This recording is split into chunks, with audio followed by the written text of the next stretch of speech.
So here's the second cycle right here. Okay. And is that right?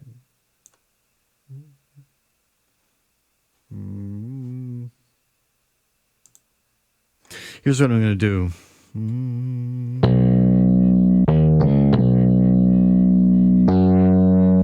All right. I'm going to hit record and just stick these notes in. You can watch my hand for when I'm going to do it. Or I could do this with the mouse. All right. But I'm going to do it this way this time. I'm going to do it with the controller.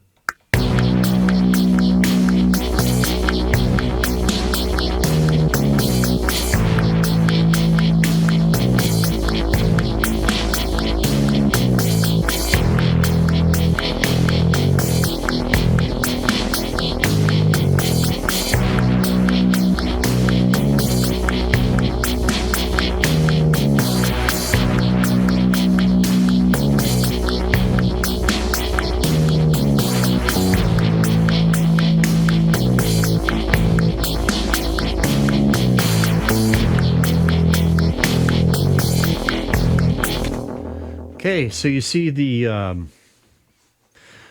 are two new blips in the piano roll. Maybe you can't see them because, well, the sun is really coming up and it's getting bright in here.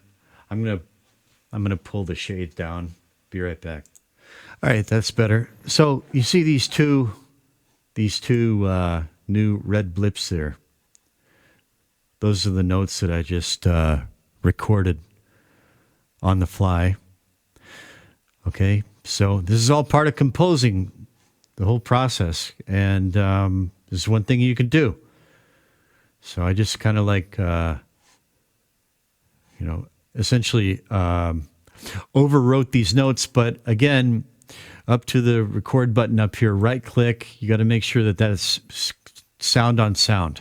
Not comping or overwrite, sound on sound, so that you don't overwrite what's already there. Okay, so now, was my timing perfect? No.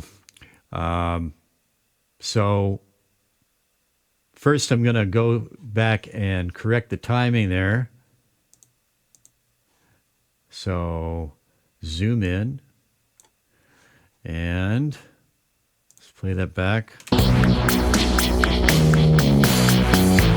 That's not bad, actually. That's fine. And you see that, you see how that takes up roughly almost exactly half of the space between those two vertical white lines? Just something to note.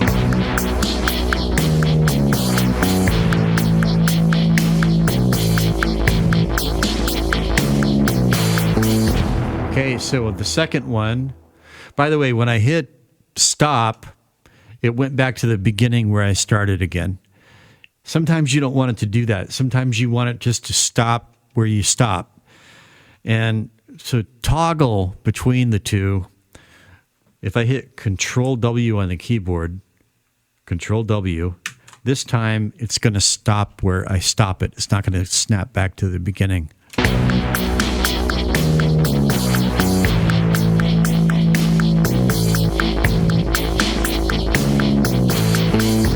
So you see, you hear how that was just a little bit early?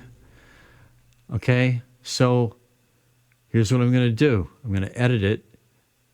I mouse over until I get the double left-right arrow. I'm going to drag it over just a little bit until it's about like the other note that was well timed. And okay, maybe just a tiny too late. All right, or I could quantize the note. If I really want it perfect, I deselect everything with a single left click, and I right click drag to select that note, or just click on it to select it, and I hit Q, and leave it on 1/8, and okay. And so it dragged it just a tiny bit to the left. You see? And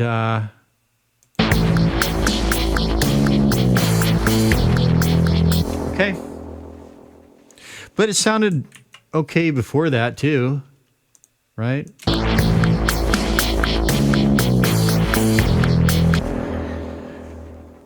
You might, I could decide just to leave it that way, slightly imperfect, but even the best players are not robotically perfect, like computer clock perfect on every note. And that's what makes things sound human, So what the hell? I'm just going to leave that note the way it is. It sounds fine. Listen to it one more time.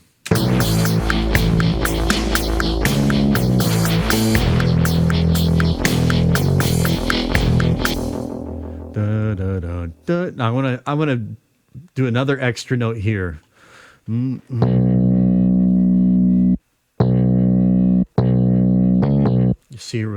Let's hear what it does. This time I want it to snap back to the beginning when I hit stop, so I'm going to Control W. Now, space bar.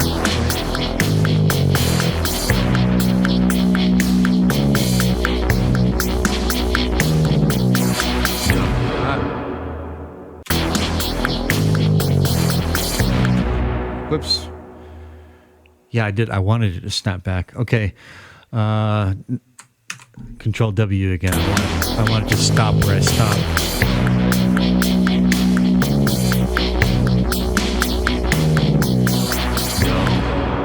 Da, da, da.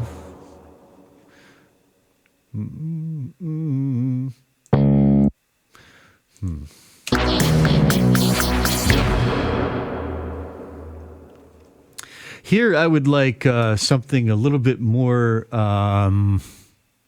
flashy, shall we say, like a little flourish here, almost like a drum fill, okay, leading into the first verse.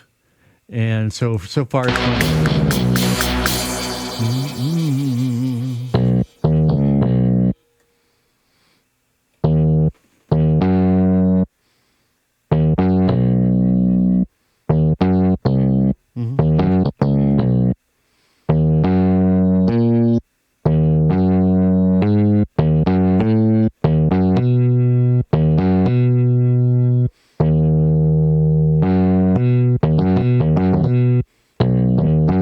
this is an arpeggio, okay?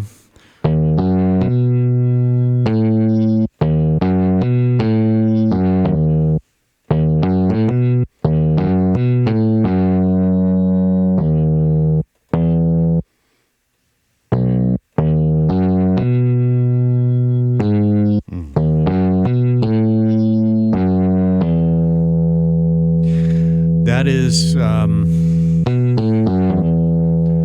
that's a minor pentatonic.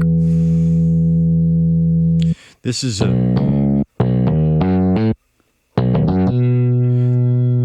B major arpeggio. This is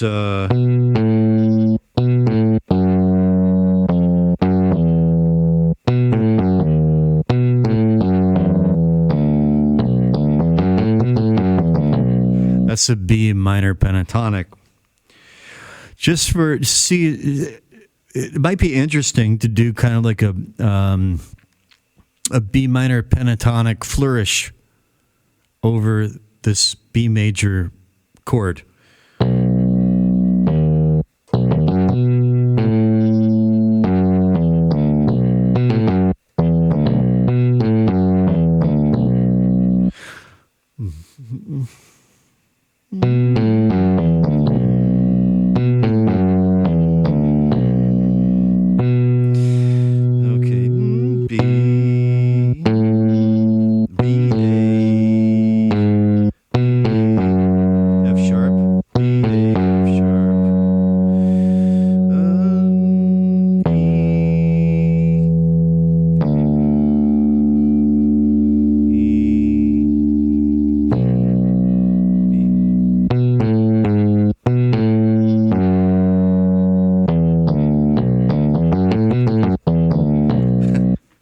It's okay to be a moron. I'm a moron. Takes me forever to do this stuff. But, well, if you made it this far, you've obviously got the time. So, see, how am I going to go about this?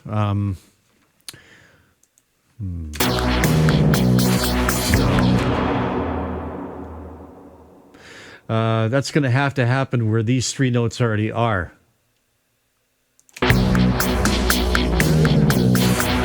Right there. I'm going to right-click, drag, and just Control-X and erase these notes. And it's just going to be a minor pentatonic descent. Do-do-do-do-do-do. So,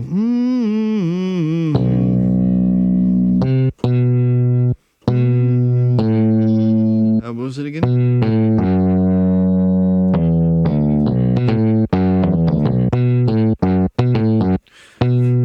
That's right here. See right here? That's that. That is that B. I guess B. That would be B4. Yeah, B4. So here's some mouse work for you, okay? Because I don't feel like trying to track this with the keyboard.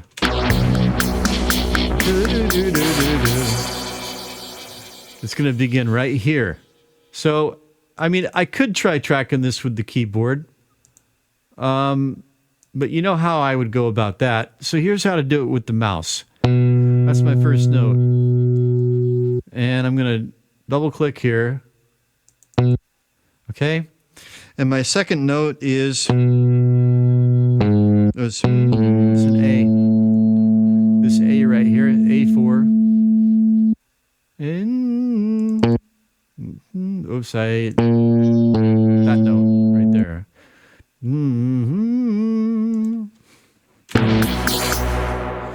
Control W. I wanted to snap back to where I started. Do. These are going to be, roughly speaking, eighth notes, okay? 1 and 2 and 3 and. Those are called eighth notes. Do.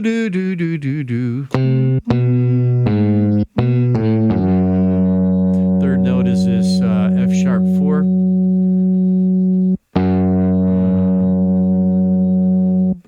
Right there.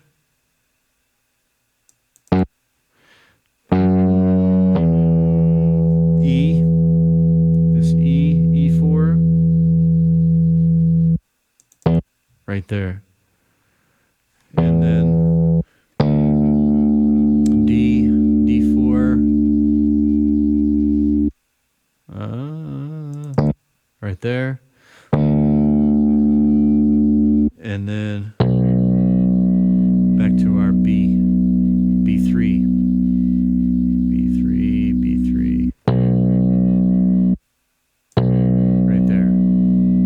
I hit the note, hit the piano note right there, and it shows me the row.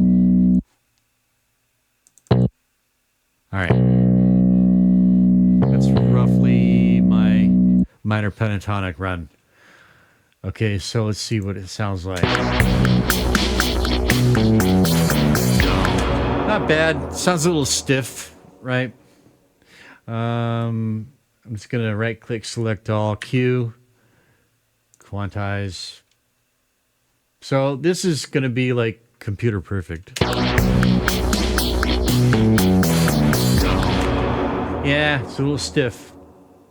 Lacks,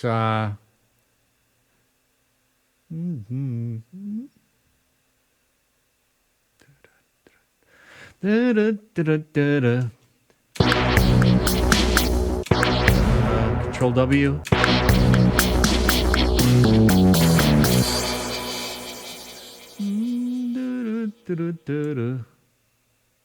Whoops. See, since they're all selected and I drag one shorter, they all get dragged shorter, right? So there's something to note.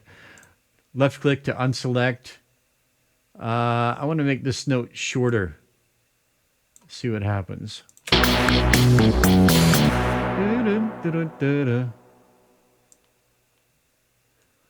So sometimes you hear something in your head and you just have to kind of play around with it externally to see if you can get it to match what's in your head. There, that's it. That's what I had in mind right there. You get better at it as you go along. That's intuitively what I thought would work, and so it was. See, that sounds more, I don't know, that sounds more human to me, more musical too.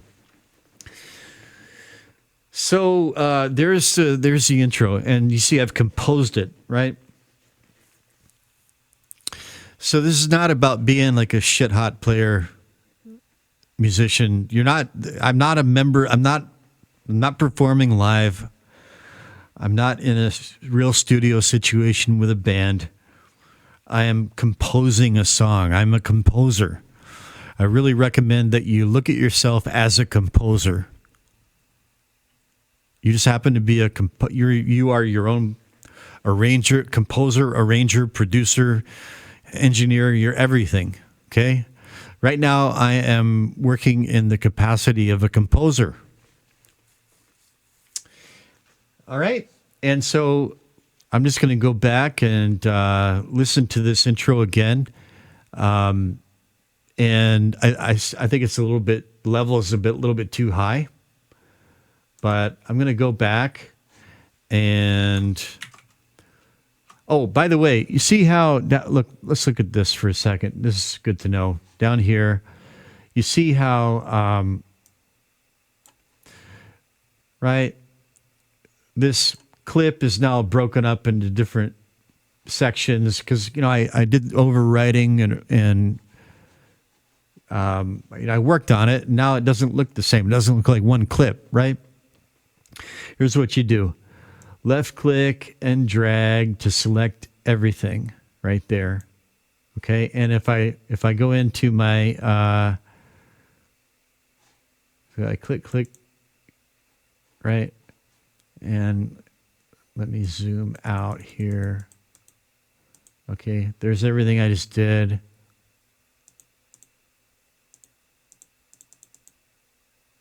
Hang on. All right. Yeah. And up here, I go up here and scroll. Oh, all right.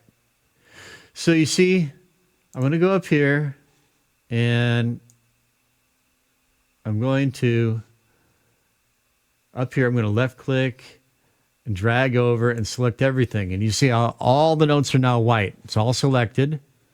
I don't have to go into piano roll view to do this. I'm just showing you what's going on. Okay, so now back into track view, I've left click, drag, select everything, right click, and select bounce to clips. Bounce to clips, and now it's all one integrated clip. It's all right there. And that's my intro. So let's go play back through it and maybe like tweak the level. And might as well go into the Pro channel and like set an EQ and do all that while we're at it. Okay, so Shift F and take off the metronome and Control W. All right.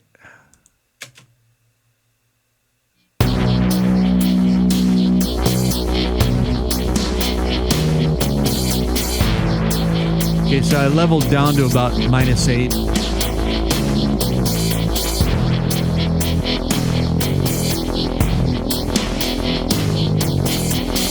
That's about where I like the bass.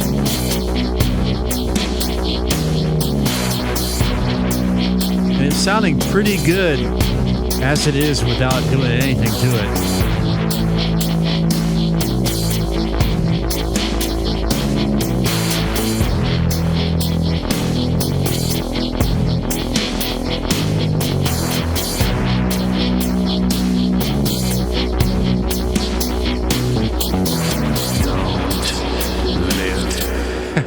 That may be too much. I may change my mind on that flourish there at the end. But get a drum fill in there and other things going on, it may just like blend in and just sit just perfect. Right now, it's just kind of pokes out a little bit too much. Sounds a little bit silly right now, but thinking down the line, it might just work out. So I'm going to leave it that way for now. Okay. I am going to go ahead and do some basic settings in the Pro channel. If you don't know, go back and begin this series at the beginning. But in part, this will be part, I can't keep track. Part 3, I think. We talked about levels and EQ, and we talked about the Pro channel. This is a Pro channel, and I'm just going to select. I always start with presets. Okay, except for EQ. Everything else I just start with presets. So bass, fat, S-type, that looks fine. I select that? Yeah. Tube, there's bass 1, bass 2. Let's A-B them.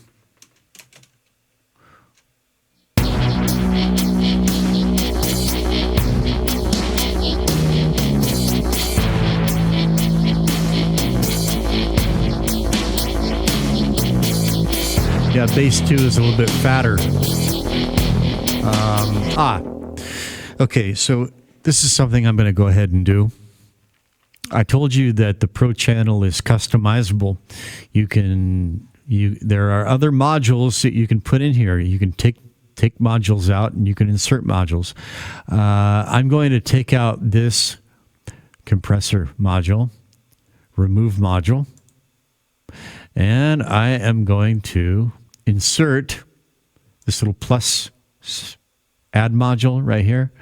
I'm going to insert PC2A leveler. I like this one for bass. And I'm going to drag it up to the top. I'm going to put it on dBps. I'm not going to explain why I'm doing everything right now. I'm just going to do what I normally do. 7.5, roughly 37.5. Okay, let's give it a listen.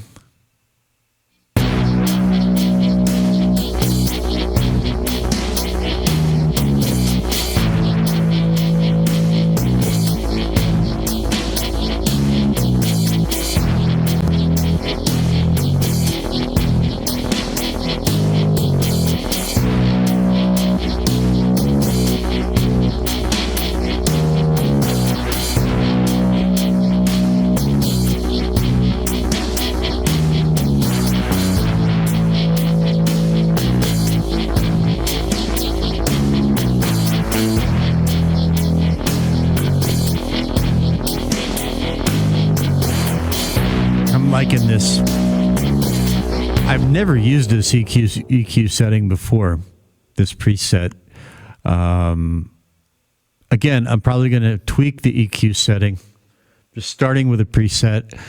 But I kind of want like a Geddy Lee sound.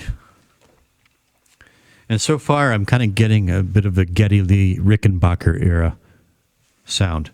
I kind of want to hear the strings and the frets and the wood, even though this is a virtual instrument. But as much as possible, I kind of want to hear that. Yeah.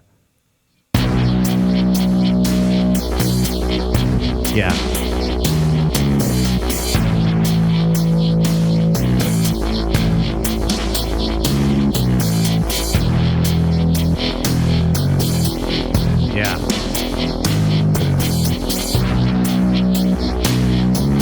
Okay, so I'm going to take the level down a bit more.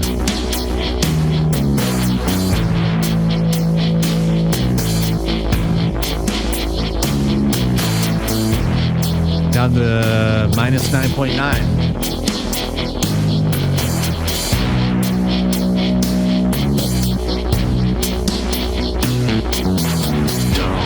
It's even a little bit too loud even there, so I'm going to take it down even more.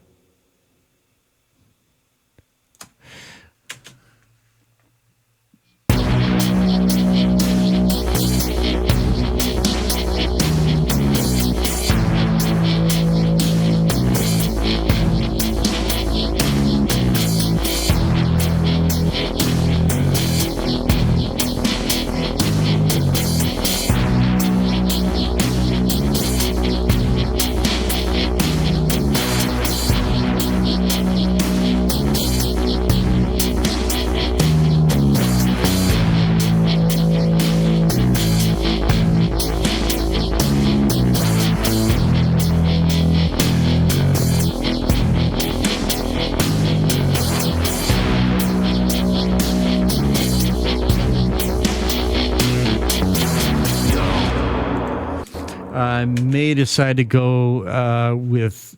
I might take out the TB compressor. I'm just trying it on for now. I am going to go with my usual Waves IDX. I chose mono. I want to choose stereo. Okay. Waves IDX stereo. And I'm going to solo this for a second.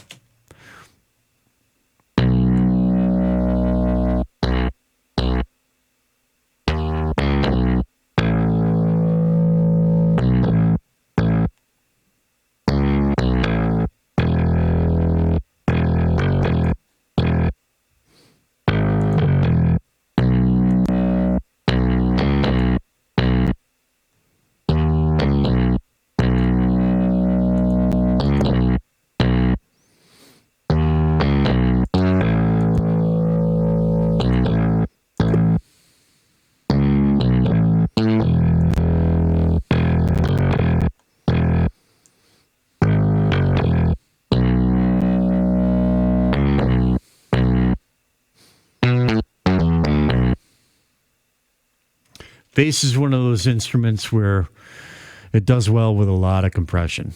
Vocals also. Drums sometimes. Okay.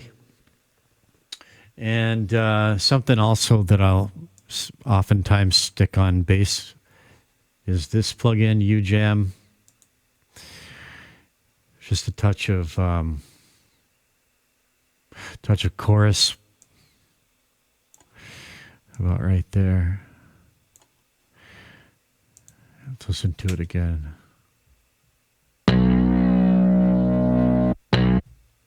Just a little bit of stereo width. You're supposed to have bass like right down the middle, but I like a little bit of width sometimes. Let's listen to it in the mix again.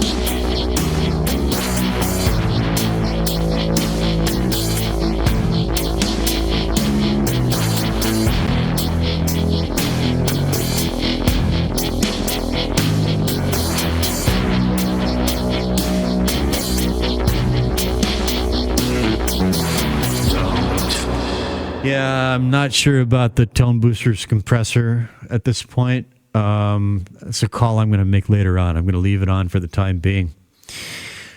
Okay, going to take a break, get another coffee, come back, and compose the next part. This is going to be a long one.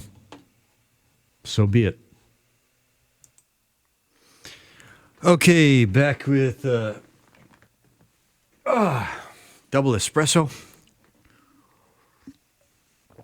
Doing a little moxibustion here on that's an acupuncture point for pain, specifically shoulder pain. I've got a strained rotator cuff in my right shoulder, and it's bugging me. So this is moxibustion. You might have seen like Steven Seagal doing this shit in one of his movies. It helps, actually. So, all right. So for the first verse, which I'm about to do, I've decided on. That's for the B chord.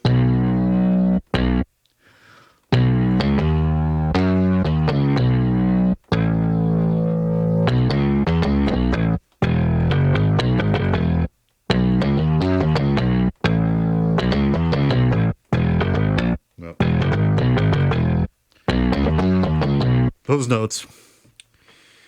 Just going to give it a shot.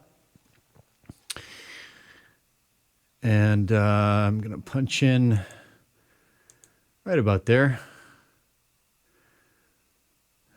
Let's just give it a go.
Okay.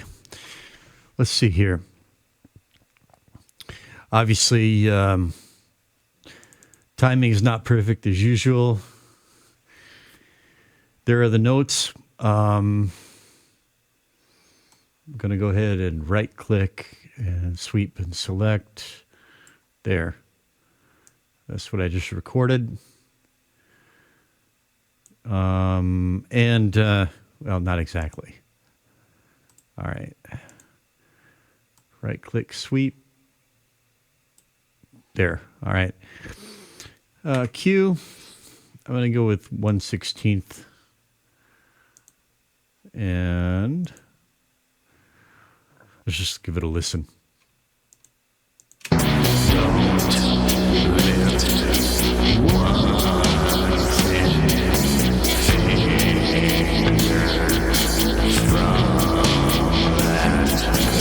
That doesn't sound right, does it?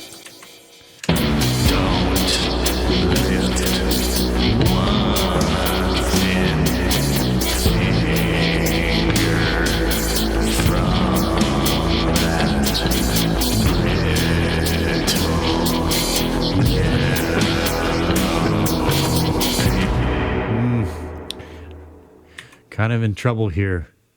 Let's try 1/8.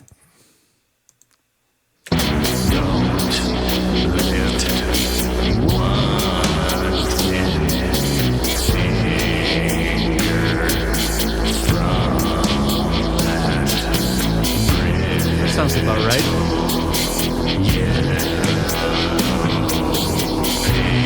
Except for right there.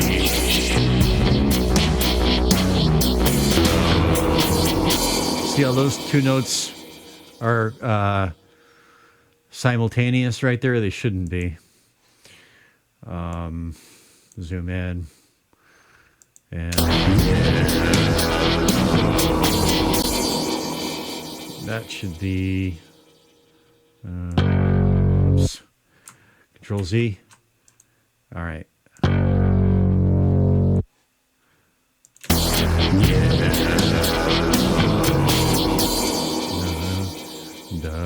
Let's see, solo it. Solo. Da dun da dum. Da dun da dum. I want da dun da dum.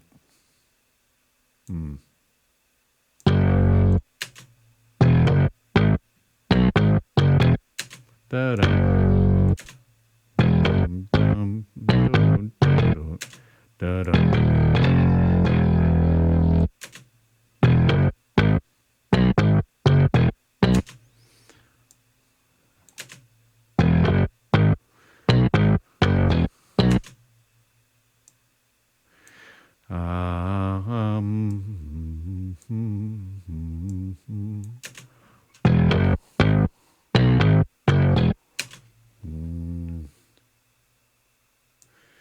Right?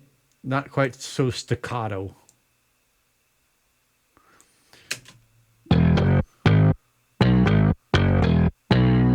Okay.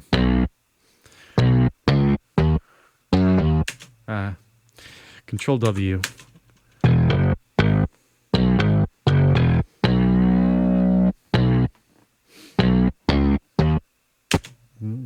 that's so quantize messed this up. Dun, dun, dun.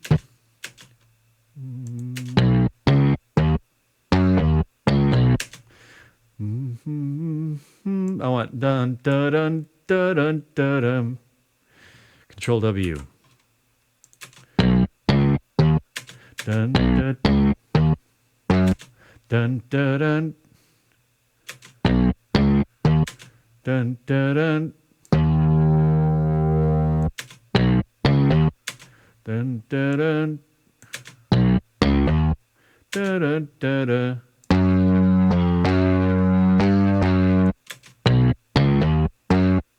dun dun dun.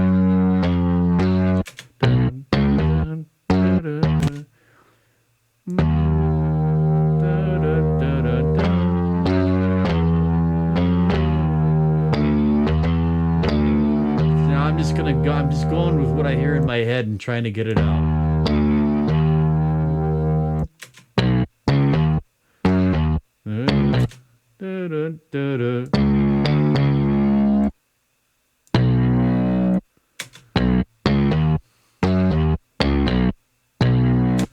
All right. Well, let's see how that sounds in the mix, eh?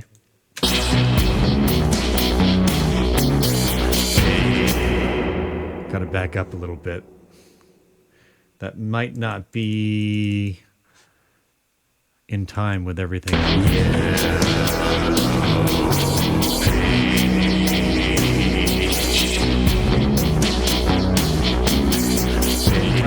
It's not.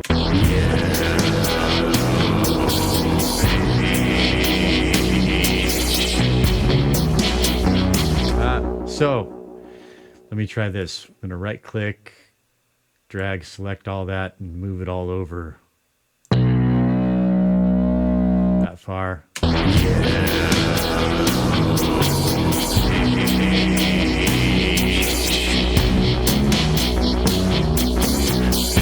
we go.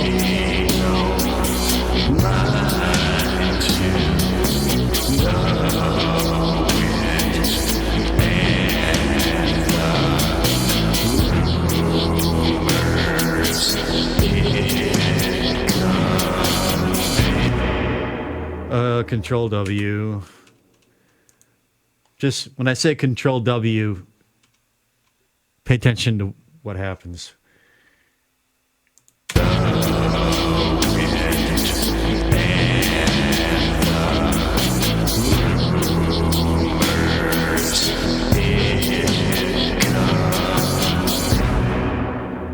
See where it stopped that time?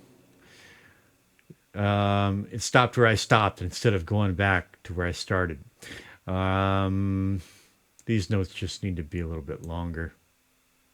Hang on. Let's see here. Zoom in a bit. That's fine.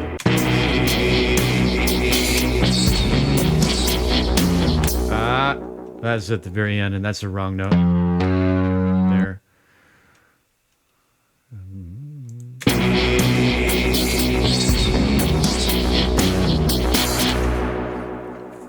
Now the chords change. The chord progression changes. We're heading into the refrain. So it's no longer going to be B A E B. And heading into that change, I kind of want to do another kind of like that serves the purpose of a drum fill, something signaling a transition into a new part. So I want to do something with the bass line here similar to what I did at the end of the intro. Similar in function, at least. So zoom out and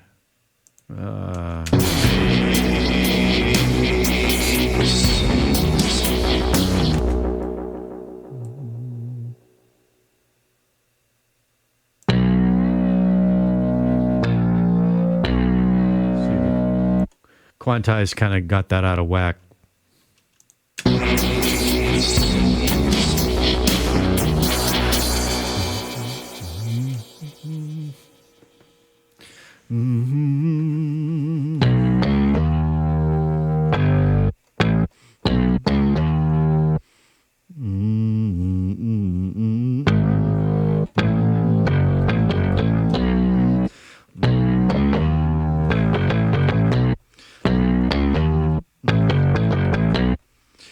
That's enough right there.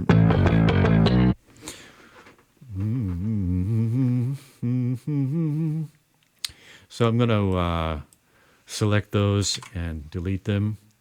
Dun, dun, dun. I'm going to try that. Zoom in here.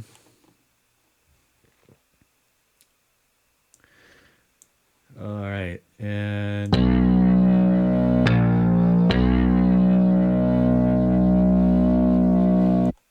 that note can be a little bit staccato. Dun, dun, dun, dun, dun.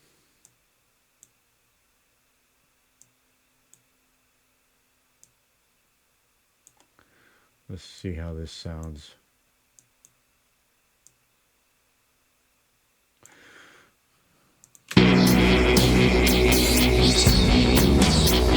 Dun, dun, dun. That's fine. Dun, dun, dun. I'm just going to try tracking this in with the keyboard.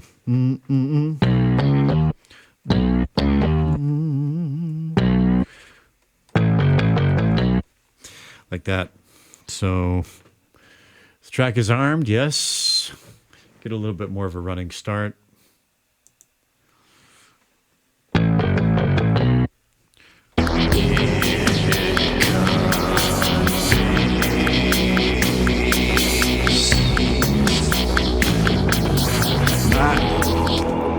Messed it up.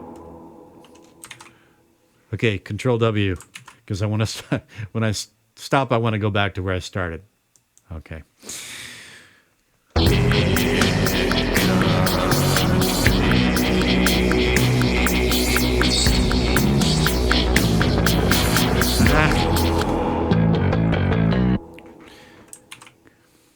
This is how much I mess up.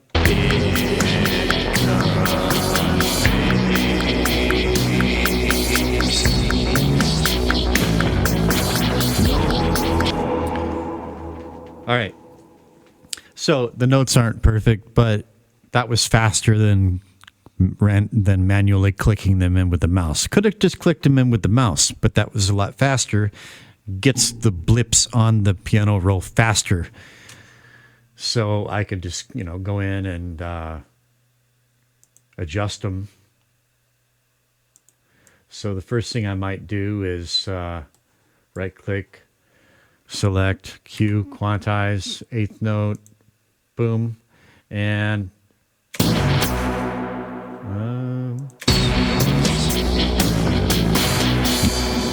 da da da da. I want da da da da da da. So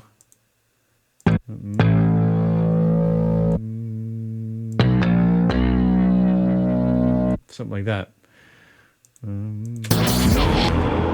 Control W. You're going to use Control W a lot when you get down into editing and tracking.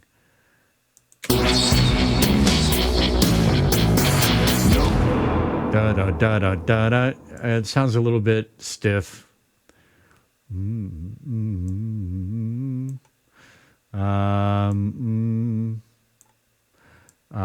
This is something I'm going to do here. I'm going to overlap these notes a little bit so that, because it's a very sharp attack on this bass sound. Whoops. Control Z. And I'm going to use a little trick here to kind of soften the attack a little bit. There. Are you back already? That was fast.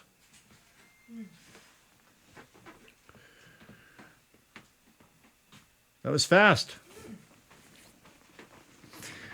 Long-suffering Mrs. went to Costco with her sister.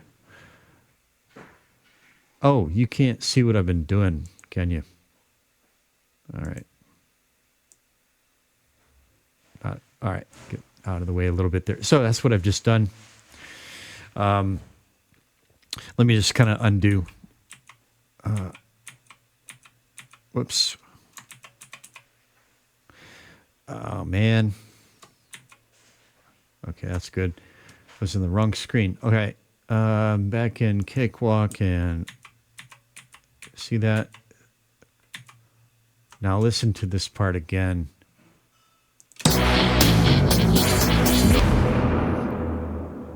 Dun, dun, dun, dun, dun, dun. Now I'm going to redo.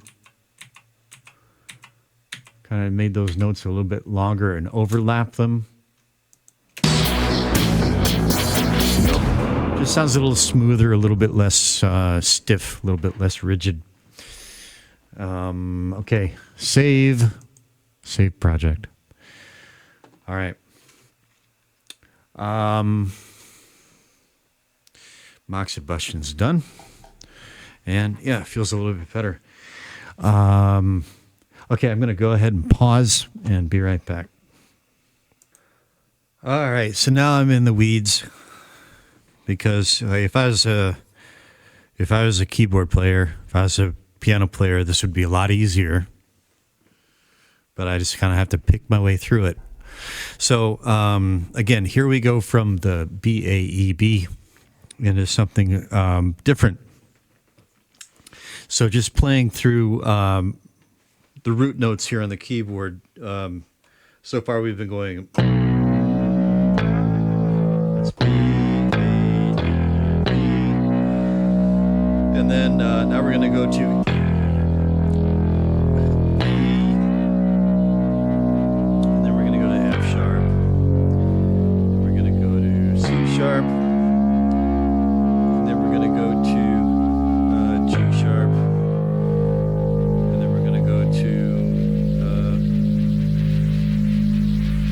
Wait a minute. I'm already confused. All right. So we're going to go to E, F sharp, yeah. C sharp, G sharp, D sharp, E flat, and then D sharp, C sharp, and then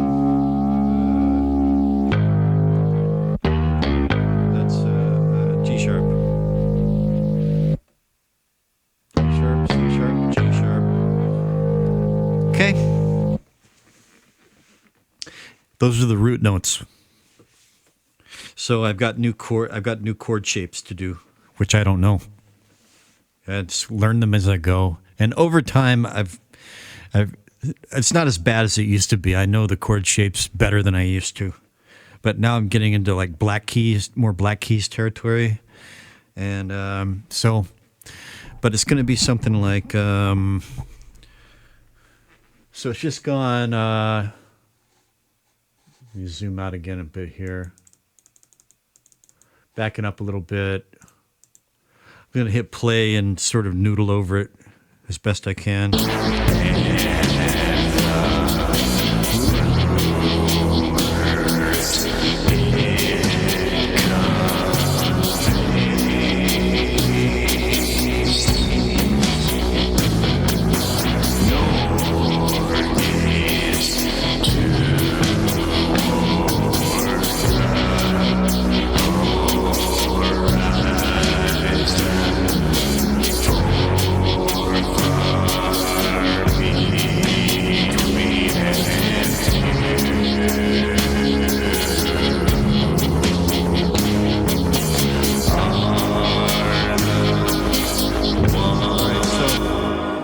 Be like da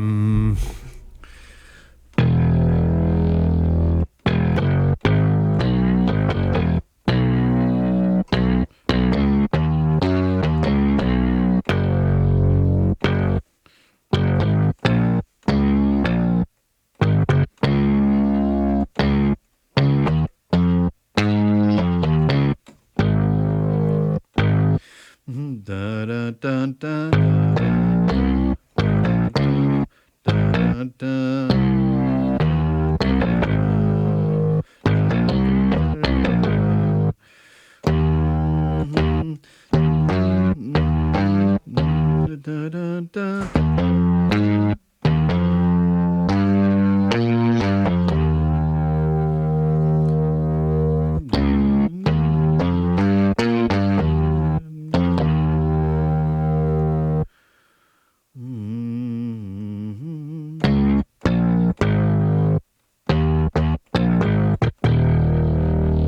See, I'm confused, but I'll press forward.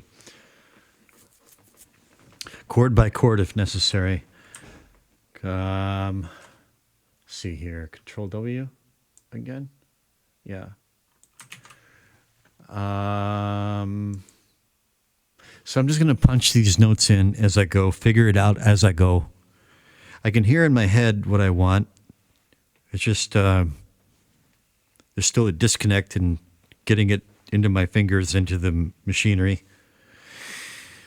So let me start from, should we start from here?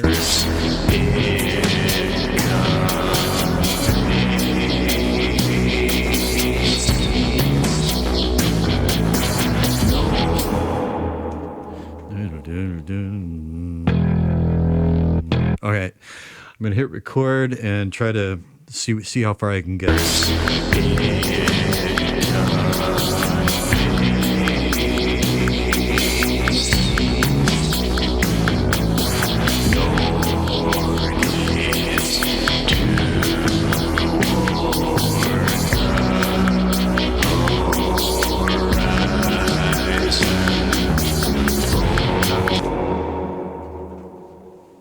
Playing with my left hand.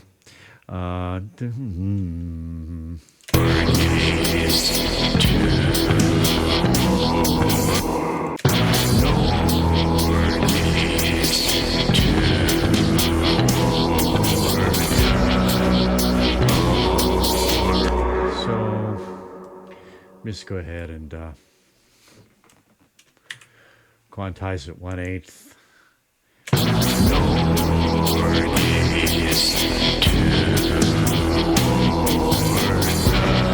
So far, so good.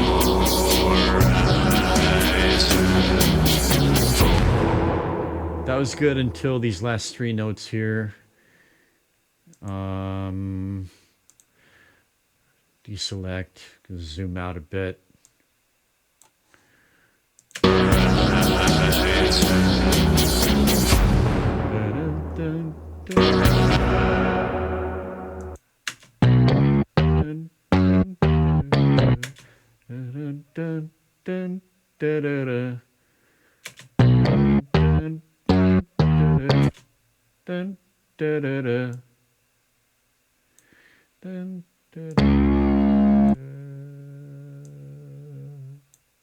Try this.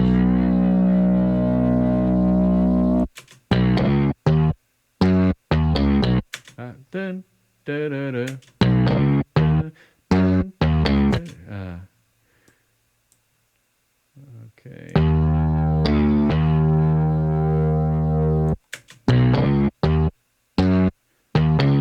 Yeah. Except we're like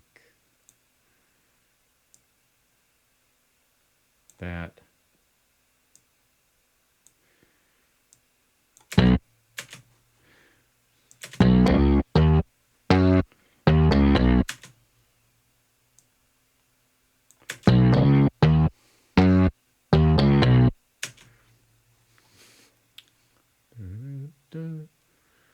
Maybe this one a little bit shorter, that one a little bit shorter. So sounds all right. Zoom out.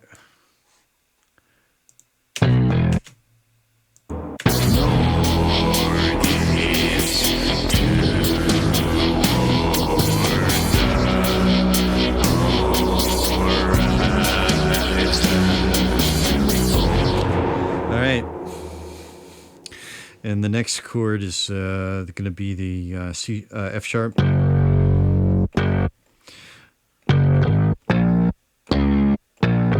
all black keys.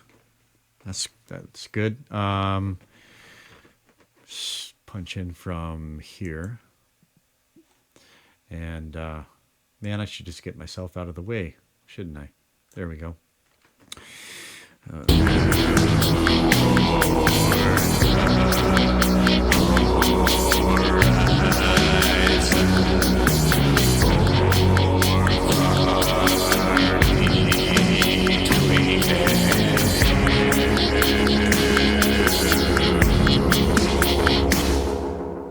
right. Q. Okay.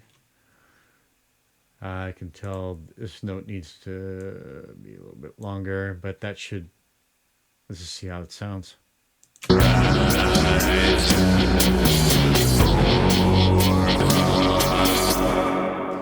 one right there.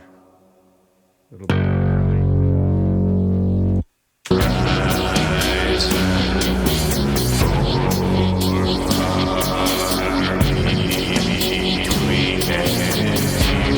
Okay, not bad. These two could be just a tiny bit longer. Zoom in. Yeah, like that.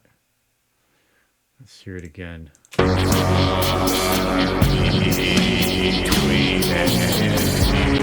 right. See, that's next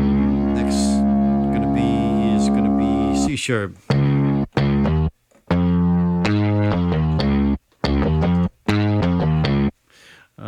Okay, control.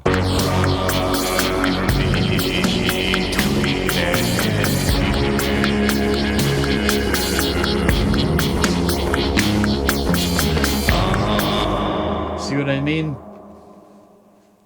Chord by chord, bit by bit. You do what you have to do.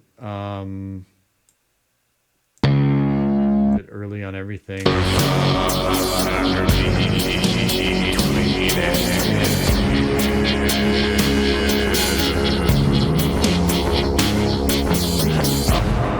Yep, not bad. Just a little early.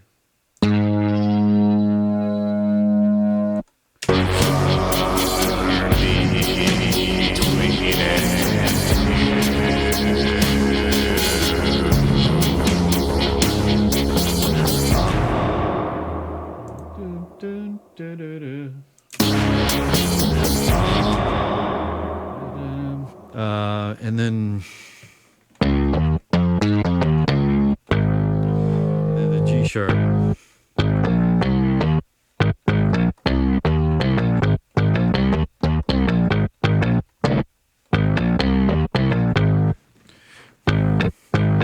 My left hand's terrible. Have to use the right hand. All right, so G sharp. Let's punch in from here. All right.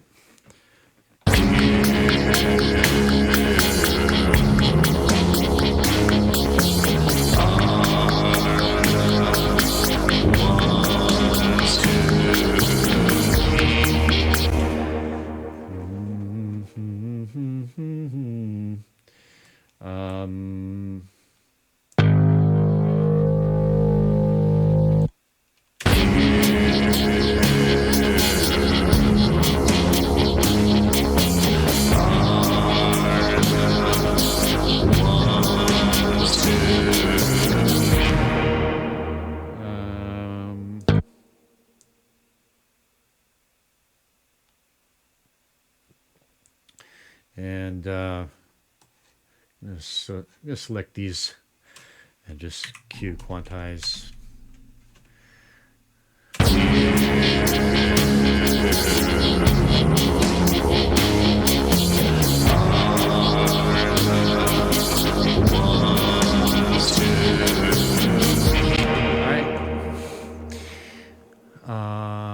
Unselect, deselect. Let's see. Up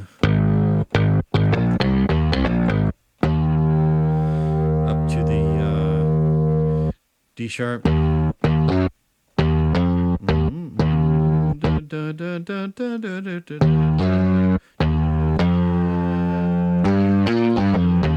Okay.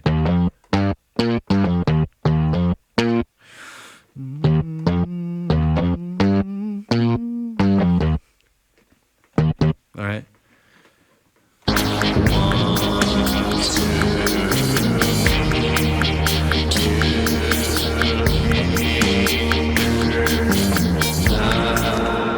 All right. And yeah, a little bit early as per usual. Wait. Okay.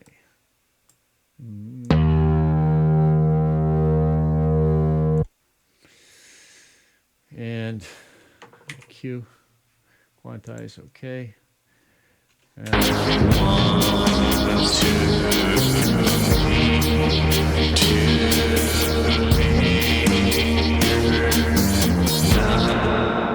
right. Almost through the woods here. I'm gonna, overlap that a little bit.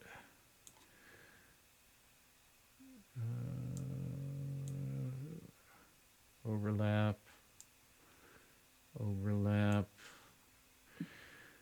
Here too, we can do a little bit of overlapping. Again, probably the attack on this bass sound is a little bit too sharp, too much, a little bit too much attack. I'm gonna see about softening that. Probably not going to use all these compressors, you know.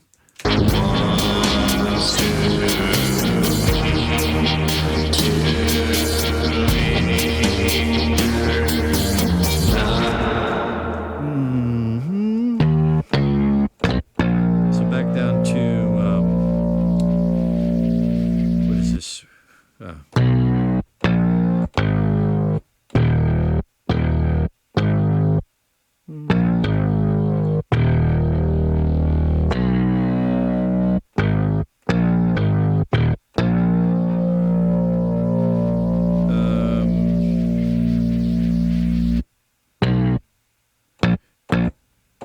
A sharp, G sharp, D sharp.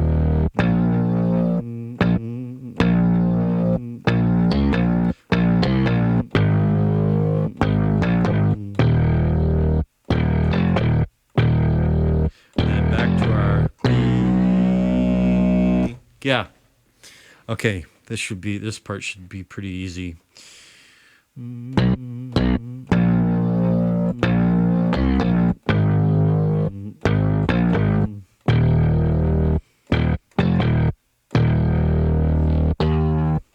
Like go an octave up. Okay, let's just see how that goes.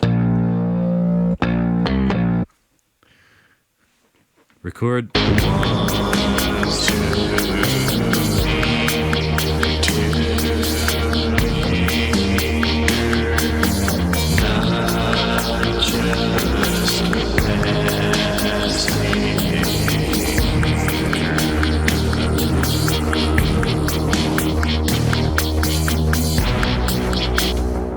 All right. What did I just record? There, this much. Looks like my timing was pretty good that time. Yeah. Let's hear how it went.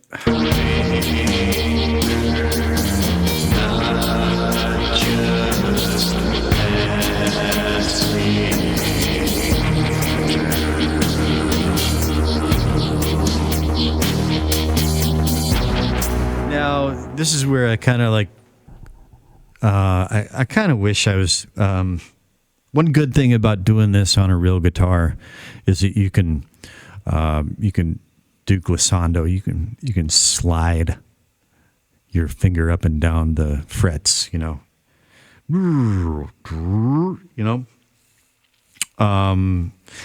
It sounds a lot choppier and it's just not as good with a keyboard.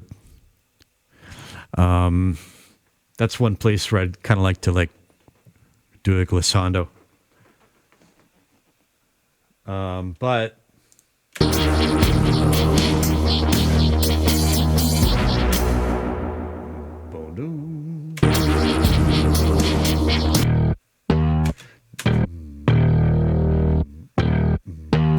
dun da dum. How about that? Dun da dum. Whoops. Unselect. Okay. Select and dun da dum. Dum. Let's see.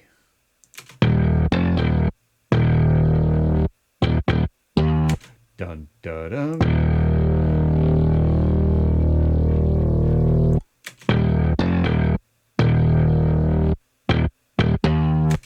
Dun da da. To hear that that hang on. Make this one a little bit longer. Dun dun dun. If I make this longer,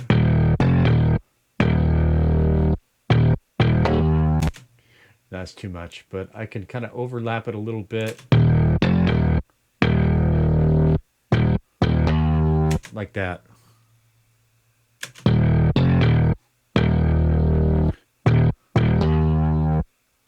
Okay.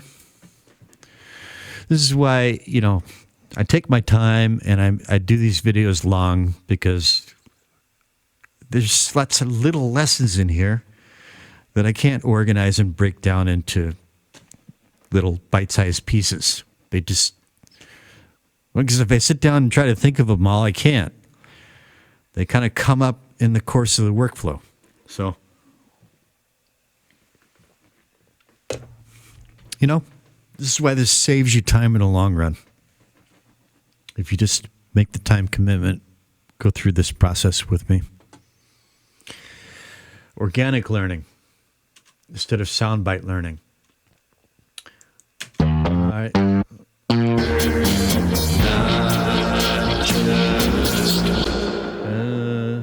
Here, this one right here, I'd like that to be a little overlap there, and this one here too. Right.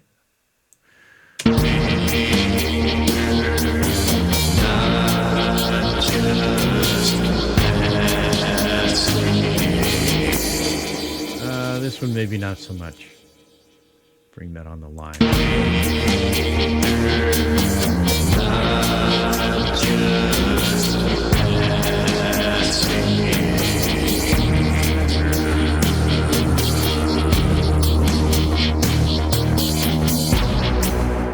Now, here's what I can do here is just for the sake of getting a bass line finished for the rest of the song so I can move on to another part so that I can take a rest, step back from it, take a break. I've been doing this. It's almost about time for a rest, right? This is not to say that I'm done with the bass part after I do this. I'm not. But sometimes it's good just to sort of like finish a part to the basis of it, right? So what I'm going to do now is just copy and paste this out. Fill out the rest of the song. I've got a functional bass line for the whole song. So I can mix this down when I drive the long-suffering Mrs. to Costco here in a couple hours. I've got the whole song with a bass part. I can listen to how's it sounding in the car. How's the mix holding up in the car so far? And then I can just sort of like, there's the bass part. It's doing its thing. It's not done yet, but it's there. And I can kind of like think about other parts that I can think in terms of arrangement, or I might listen to that bass line and kind of think of how I want how I want to develop it over the course of the song, But just kind of like get the foundation laid, and then step back and take a break and have something to listen to. So yeah, I'm just going to go ahead and do that work as I would normally do it. I'm not going to pause and then come back. This video is going to go on for a long time. This is how you do it. Okay. So let me see here. Yeah, I'm going to stay in piano roll, but I want to have, here are the clips in the track view right here. Okay. And once again, they're all kind of divided up into chunks because I just did a bunch of overdubs. So I'm just going to, up here, I'm just going to right click or left click rather, drag, select all. And if I go over here, you can see that all of the bass notes are now white. They're all selected. And I go up here into track view and I right click and bounce to clips. All right, now it's all one clip up here, one unified clip. And it's starting to look pretty cool, right? All right, so now what I need to do is now there are two interludes. The first one is one cycle of BAEB, and the other one is two cycles of BAEB. That is to say, the intro is the same thing. It's basically another intro. So I could copy and paste the intro part into that second interlude. But what I'm going to do is I'm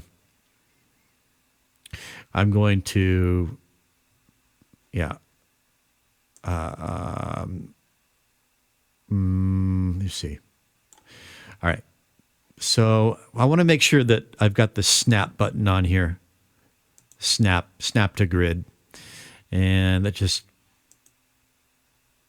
helps. You see how no matter where I click, it always ends up like right at the beginning of a note. You see that? No matter where I click, it's snapped to this grid.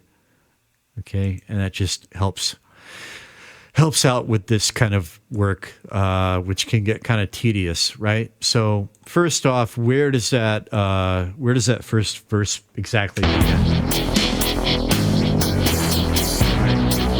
Here is that. This is that.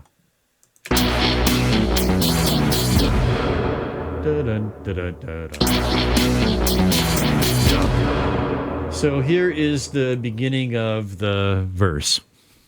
All right. So this is going to be one thing that I copy and paste. I'm going to zoom out here and just visually look at one cycle of BAEB. There's B, there's A, there's E, there's B. That's one cycle right there. So if I could right click here. Let me see. I could, if I do my selection down in the piano roll, I'm going to right click and drag. Right click and drag like that. And that selection is reflected up here in track view. If I did it up in track view, I would left click and drag. In either one, I could do either one, right? I don't need to select that note right there. So, okay, I'm going to try again.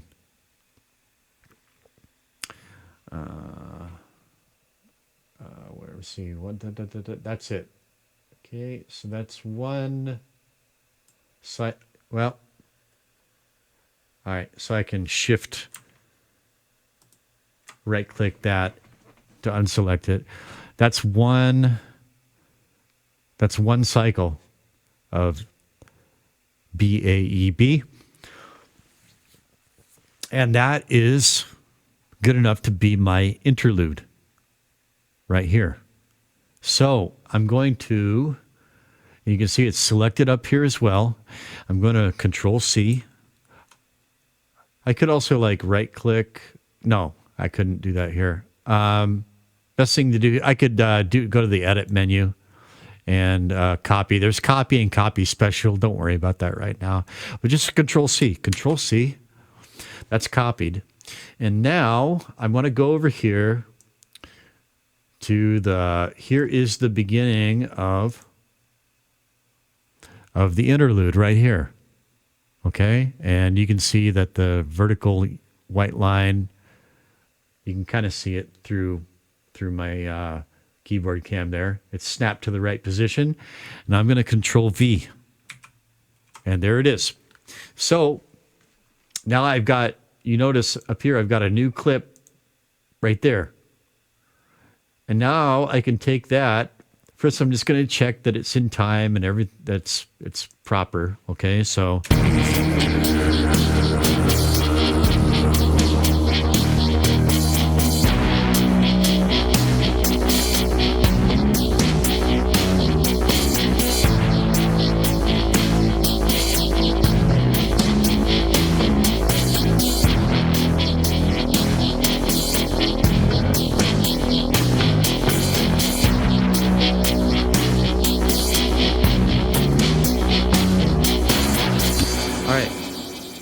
Good.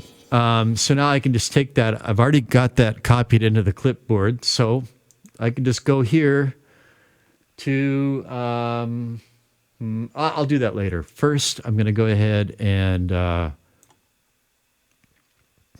go back to the beginning of the first verse. That's right here.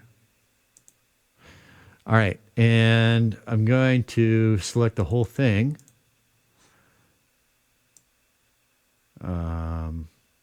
See the well, let me see. Basically, well, it's easy enough. Okay, so this time I'm going to do it up here in the track view. All right, and let me just disappear the keyboard cam for the time being. So I've got it selected down here in keyboard in piano roll view. That line is in the right place. So I'm going to, up here in track view, I'm going to left click and drag to right there. Okay. And the corresponding notes are all in white. And there's that high note that I hit at the end of it, so that's all correct. And Control C. Control C, and now I'm going to go over here to the end of the first interlude, right there. And that's where the second verse into refrain. And I'm going to Control V. Boom. There it is. And you can see it corresponds up in track view. There it is. Now I can just click on this right here, Control C. Always make sure that I'm selected in track 6, bass guitar, track 6.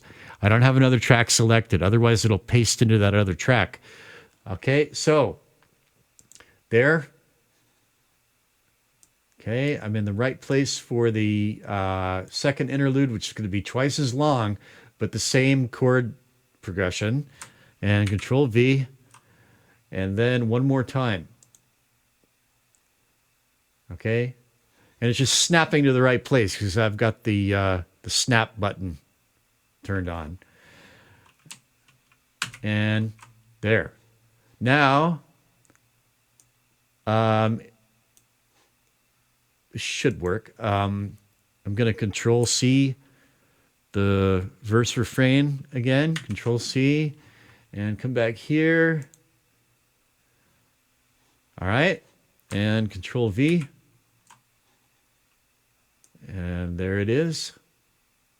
But then I've got to think about is going into the outro here. So I still have the outro to do, but the outro is really simple. So let's just see how this is sounding. Let's say starting like right here. Like the stars that shine forever.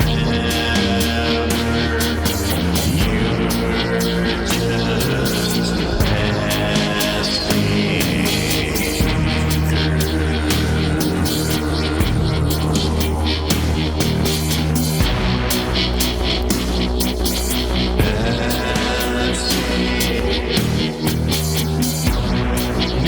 naked that sounds without the bass part? You know? Okay, so let's go ahead and track the bass part for the outro section. It's very simple. It's just 2 chords, 3 total. It's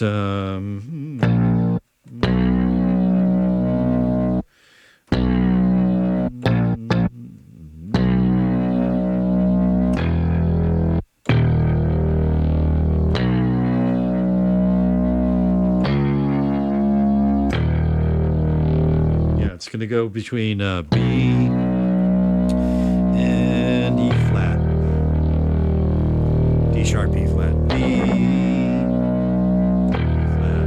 It's going to go B, C sharp.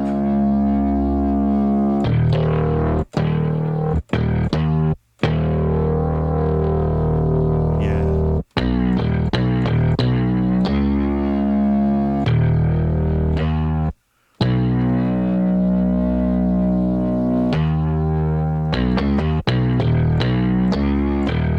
All right.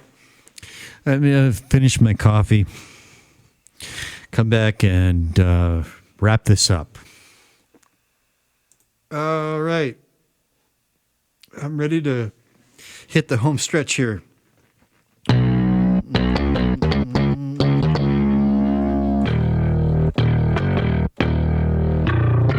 Hit that really low note. It's going to be cool, I think. All right. Get a little bit of a running start here. And go ahead and punch in.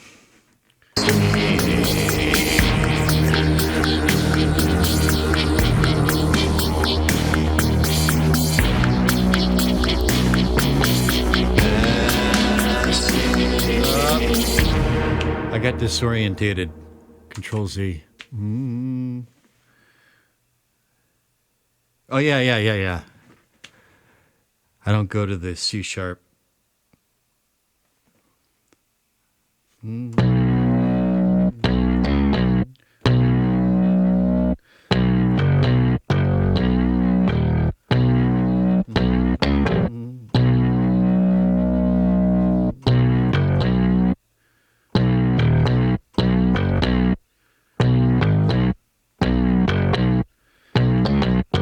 Okay, I'm going to try that.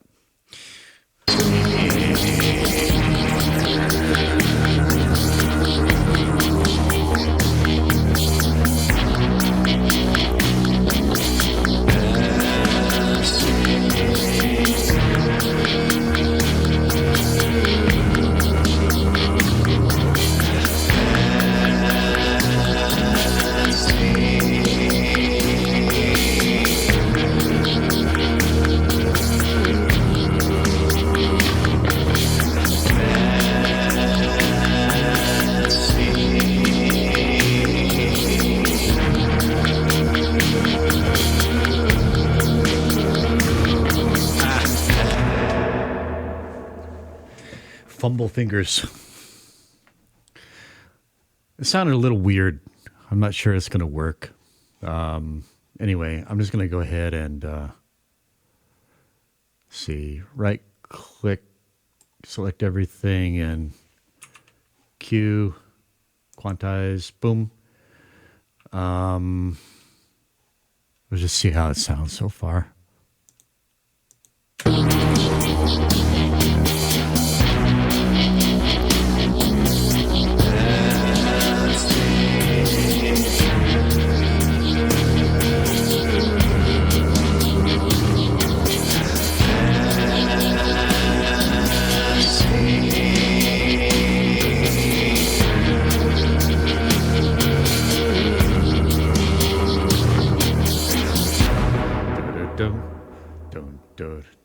Don't. You can see what quantize did there. Hang on.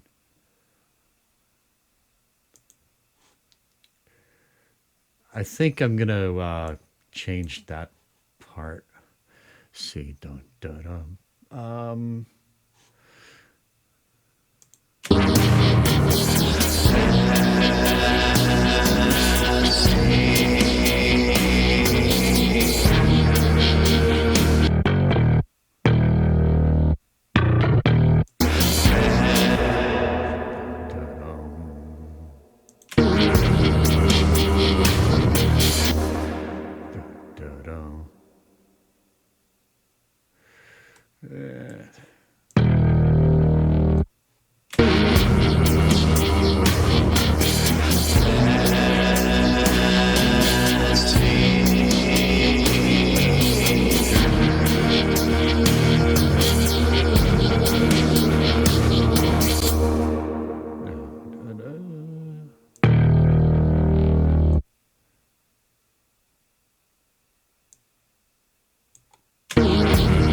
Okay, so all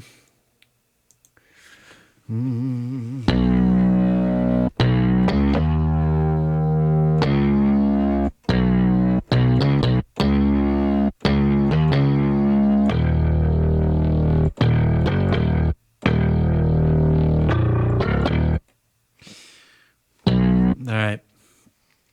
Just going to go for simplicity for now.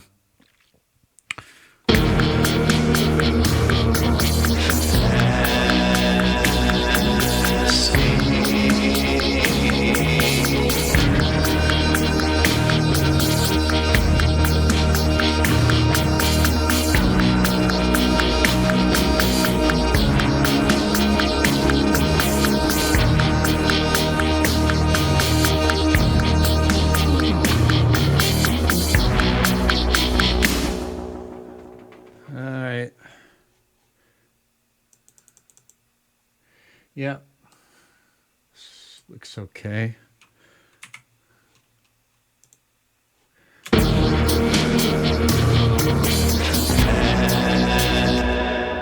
That one right there is a little early. 7-2.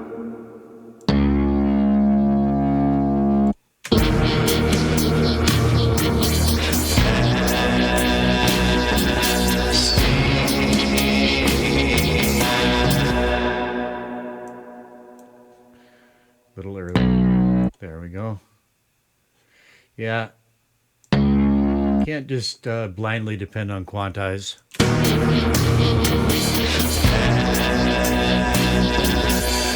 Okay. Sometimes it's better to do it manually.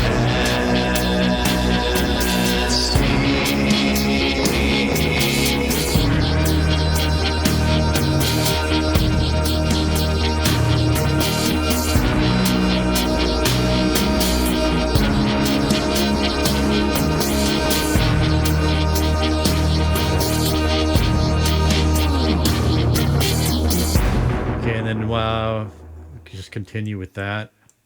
I could copy and paste, but might as well just track it. Okay.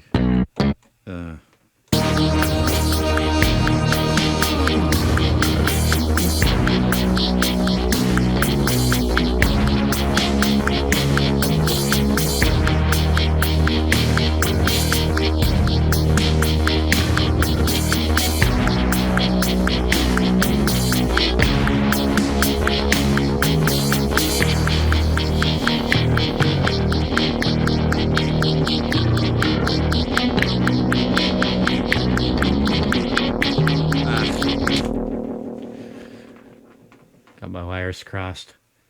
Okay. Zoom out. Blipped out there at the end. Okay, let me see. Let's zoom in and do this manually. Yeah.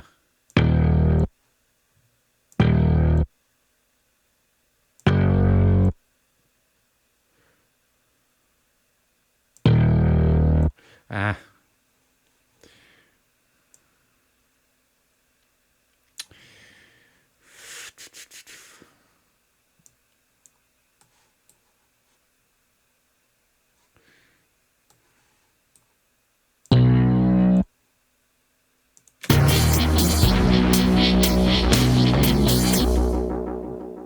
See, that's late.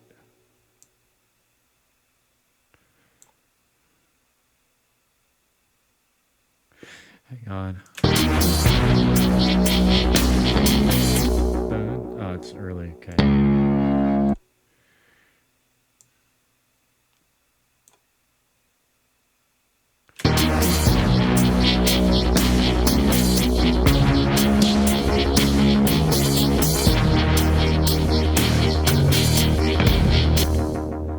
Control W.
Is it embarrassing? Probably. I don't care. I don't have a problem showing what a hack I am.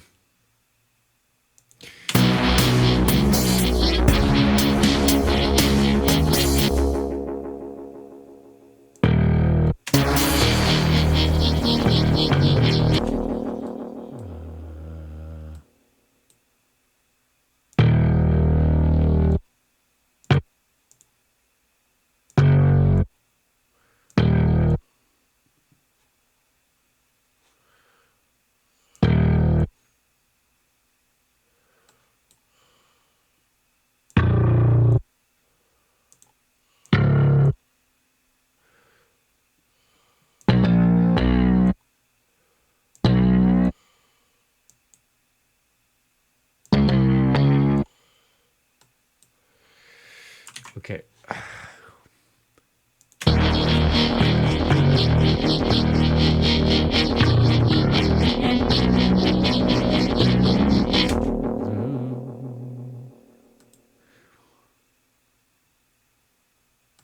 Okay, so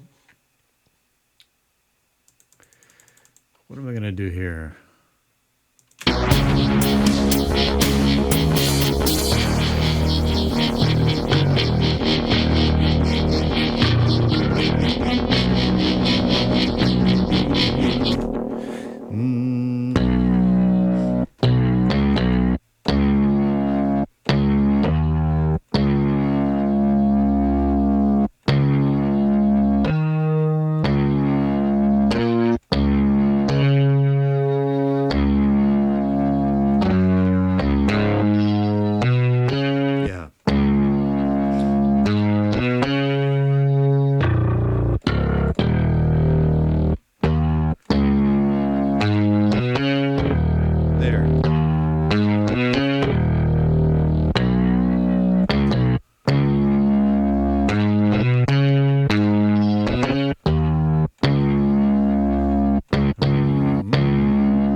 Okay.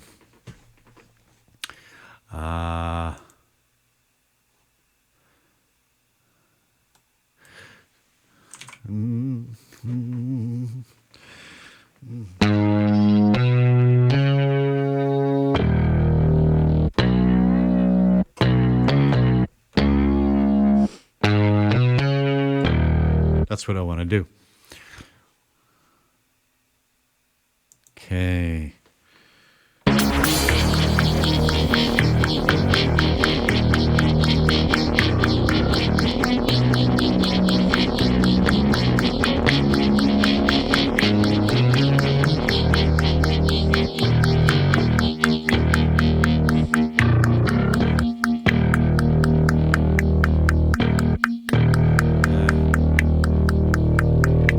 A little bit of a throwaway there at the end, but I got the basic idea.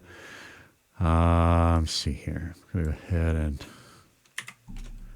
cue that. Okay.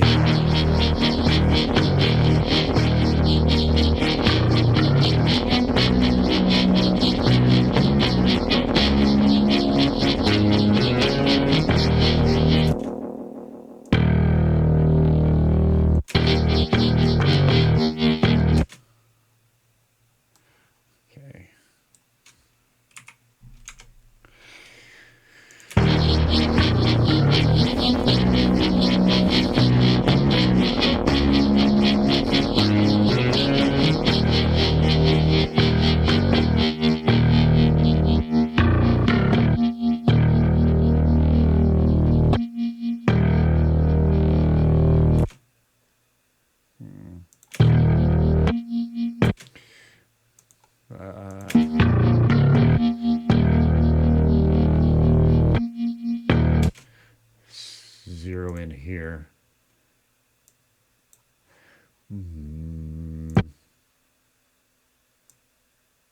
Whoops. Okay.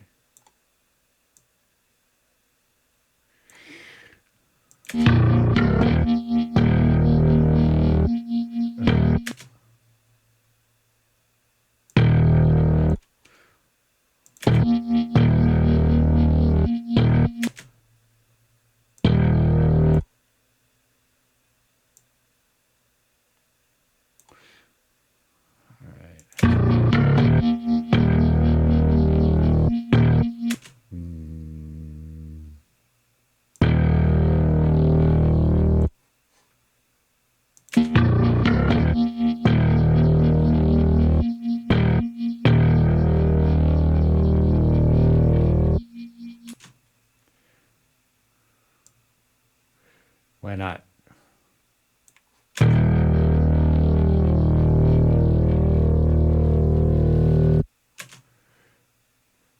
Just let that drag out for a long time. Maybe just do a fade out on that low bass note. Why the hell not? 8 minutes, 45 seconds. I'm not going to be rushed.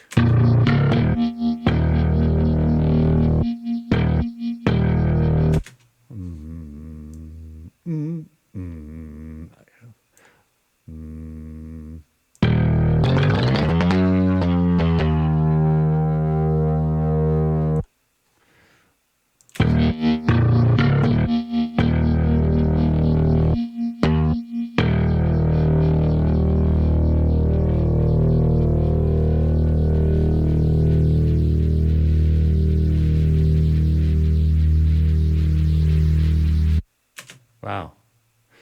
What is that noise? That's probably the... Hang on.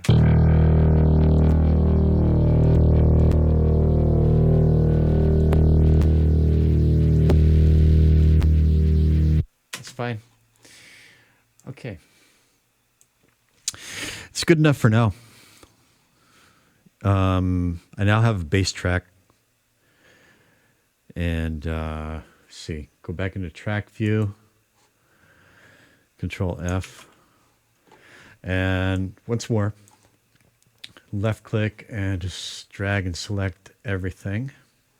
Right click and bounce to clips. Oh, let me see. Okay.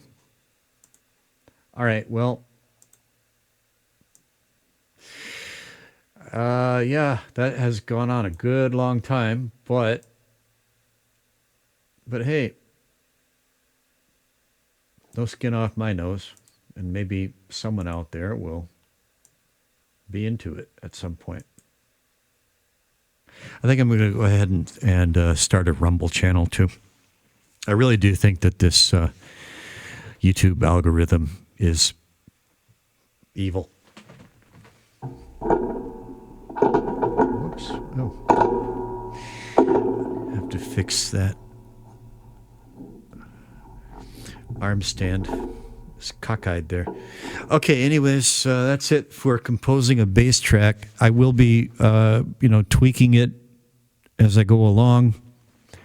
From now on, I'm going to start doing little things between installments in this series. When I do, I'll call your attention to them. And next, I think we're going to add percussion, kind of a lo-fi percussion part, and another synth. Probably going to be something like that in the next installment. Anyway, that's it. It's 12:35 p.m. on February 16th here in lovely scenic Padre City, South Korea, Republic of Korea, ROK, land of the morning calm, or as we used to call it way back in the day, land of the morning qualm. I'm Lean Bear. I hope this finds its way to someone who needs it at some point, someday. If you need if you need to reach out, if you're dealing with addiction, man, like I understand it. I've been through it. Still dealing with the fallout. Reach out to me. My contact info is in the channel description. And that's it for now. Time for me to go to Costco. Used to hate going to Costco.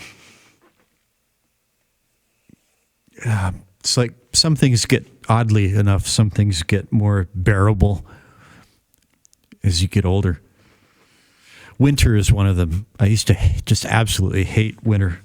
I used to just be depressed out of my mind by this time. But winter is much better than it used to be psychologically. And going to Costco, I just used to hate going to Costco, but it's okay now. I'm going to get, I focus on what I get out of it. I hate waiting to park. I hate being in huge crowds and, just being in the public in a crowded place, just hate it. But what do I get out of it? I get a big block of Pecorino Romano and a block of cheddar. Hopefully they'll have sharp cheddar and some other goodies. Focus on that, right? And I get have a good time with the long-suffering missus. Okay, that's it. Onward and hopefully upward. Over and out.